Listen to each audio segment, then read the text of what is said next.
देखो आम शुणुचु ब्रह्मपुर रामलिंगेश्वर पार्क जोटा कि बहुत टंका खर्च कर ब्रह्मपुर को सुंदर करने और लोकंर मनोरंजन उत्सर्गीकृत करते तत्कालीन बीजेडी सरकार। एवं हठात 10 दिन है से पार्क में लाइट लगुनि एवं जो लेजर शो देखा लोगों को बंद कर दी जाए।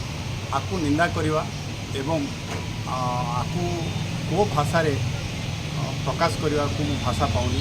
सरकार परिवर्तन हम ए किसी जाए आसे ना किंतु ता बोली गोटे पार्क लाइट को बंद करवा गोटे पार्क को लेजर शो बंद करवा आठू दुख एवं परिताप विषय किसी ना। द्वितीय कथा हूँ जो एजेंसी को एमाने देइथिले 3 वर्ष लाइट लगाई बोलिक कहुच्छी से पाखापाखि 7 कोटी टंकार एग्रीमेंट करते 3 वर्ष भितर संपृक्त कंपानी केते थर ताकू मेंटेनेंस करिछि एवं कौन पाई 3 वर्ष न पूर्ण लाइट बंद हो गला ये सबू बीडीए उत्तर देवाक पड़ो।